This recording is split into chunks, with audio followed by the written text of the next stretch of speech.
Doctor Yunus Tarique রহমানের সঙ্গে দেখা করছেন, ঠিক আছে, কোনো সমস্যা নেই। এবং বাংলাদেশের রাজনীতির টার্নিং পয়েন্ট বলছেন তারেক রহমানের দল, বাংলাদেশ জাতীয়তাবাদী দল বিএনপির মহাসচিব মির্জা ফখরুল ইসলাম আলমগীর, নিঃসন্দেহে টার্নিং পয়েন্ট। এই টার্নিং পয়েন্ট যে, এবং এটা যে গুরুত্বপূর্ণ, এটার মধ্যে একটা ইতিবাচক দিক থাকতে পারে বা থাকবে, এটা একটা আশা জাগা নিয়ে একটা মিটিং। এটা আজকে যে নতুন বলছি তা না, যখন গুঞ্জনটা শুরু হয়েছে গত সপ্তাহ থেকে, তখন থেকেই বলছি। সো দ্যাট তারেক রহমানের সঙ্গে তার বৈঠকটা হোক, এতেও কোনো আপত্তি নেই, হলে একটা ভালো কিছু আসবে, সেই প্রত্যাশার সমস্ত কিছু আছে। কিন্তু প্রশ্ন কয়েকটা, আমার খুব ছোট প্রশ্ন। দেখেন, সেনাপ্রধান জেনারেল ওয়াকারুজ্জামান বেগম খালেদা জিয়া যখন দেশের বাইরে যান, তখন বেগম খালেদা জিয়ার সঙ্গে দেখা করেছিলেন না? এবং তিনি জানিয়েছিলেন যে বেগম খালেদা জিয়া অসুস্থ, বাংলাদেশের বয়োজ্যেষ্ঠ একটা মানুষ, তাকে তিনি দেখতে গিয়েছিলেন।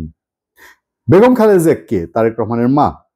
বেগম খালেদা জিয়া মৃত্যুশয্যায় ছিলেন, এখন তো মৃত্যুশয্যায় না। তিনি দেশের বাইরে গিয়েছেন, তিনি হাস্যোজ্জ্বল, ঈদের সময় দেখা গেছে তিনি এর আগের ঈদগুলো যেমন কাটিয়েছেন, অ্যাটলিস্ট দেখতে। ভেতরে ওনার অনেক সমস্যা, শারীরিক সমস্যা, আমরা অনেক কন্টেন্টে আপনাদেরকে সেগুলো জানিয়েছি। কিন্তু অন্তত মানসিক দিক থেকে চাঙ্গা থাকার ফলে পরিবারের সঙ্গে সময় কাটিয়ে এসে চাঙ্গা। তার চেয়েও গুরুত্বপূর্ণ, তিনি তো রাজনীতিতে কথা বলছেন।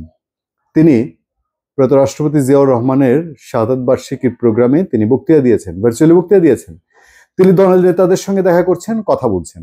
রাজনীতি খুব জটিল এবং কুটিল একটা জিনিস। ডক্টর মোহাম্মদ ইউনূস তিনি লন্ডনে গেছেন, এবং এই তারেক রহমানের সঙ্গে তার বৈঠকটা হওয়া না হওয়া নিয়ে অনেক কথা ছিল। তারেক রহমান কি চাচ্ছেন কিনা বৈঠকটা হোক, ডক্টর ইউনূস চাচ্ছেন কিনা, এখনো বিএনপির দিক থেকে কনফার্ম করা হয়েছে। সরকারি কোনো বক্তব্য কিন্তু এখন পর্যন্ত নাই।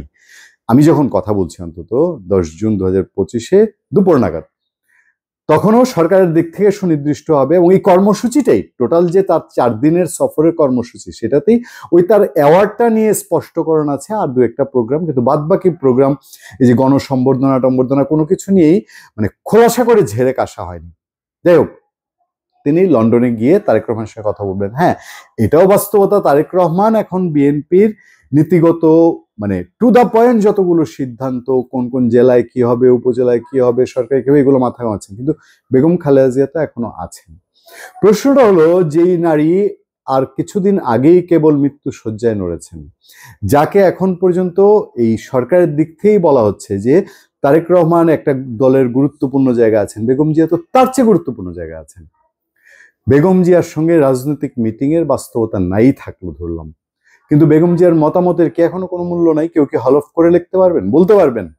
তাহলে এই যে রাজনৈতিক এখন জটিল পরিস্থিতি, এই পরিস্থিতিতে তারেক রহমানের সঙ্গে বৈঠক মেনে নিচ্ছি, ঠিক আছে, প্রয়োজন আছে। কিন্তু বেগম জিয়া, অসুস্থ বেগম জিয়া, তাকে দেখার, সমবেদনা জানানোর, শুভেচ্ছা জানানোর, ঈদ শুভেচ্ছা জানানোর বিষয়টা ডক্টর ইউনূসের ক্ষেত্রে আসতে পারতো কিনা?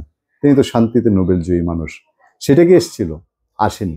রাজনীতিতে এখন তারেক রহমানকে প্রয়োজন ডক্টর মোহাম্মদ ইউনূসের। সেই জন্যে লন্ডন বৈঠক পর্যন্ত তিনি লন্ডন যেতে পেরেছেন, সেইখানে তার হোটেলে আমন্ত্রণ জানাতে পেরেছেন তারেক রহমানকে। আর যেই কার্যালয়ে প্রধান উপদেষ্টা অফিস করেন, তার থেকে ভিভিআইপি প্রটোকলে গেলে 10 মিনিটের পথ না। বেগম খালেদা জিয়াকে কি তিনি ঈদের শুভেচ্ছা জানিয়েছেন?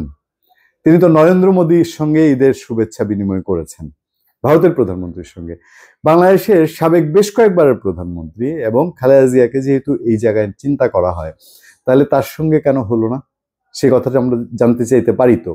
নাকি সব্য সাকল্যেও এই যে তারেক রহমান ডক্টর ইউনূস বৈঠক হবে, বেগম জিয়ার কনসার্ন তো আছে, সে কনসার্নটা কি পরিমাণ কোথায় আছে? অন্য কোনো ওয়েতে কি বেগম জিয়ার কনসার্ন নেওয়া হয়েছে উভয় পক্ষ থেকেই? এক পক্ষের কথা বলছি না, আমি তারেক রহমানের কথা বলছি না। ইভেন দো এই সরকারের প্রধান উপদেষ্টা, যে তার দিক থেকে কোনো কনসার্ন নেওয়া হয়েছে? এই যে আলোচনাগুলো কি সামনে উঠবে না?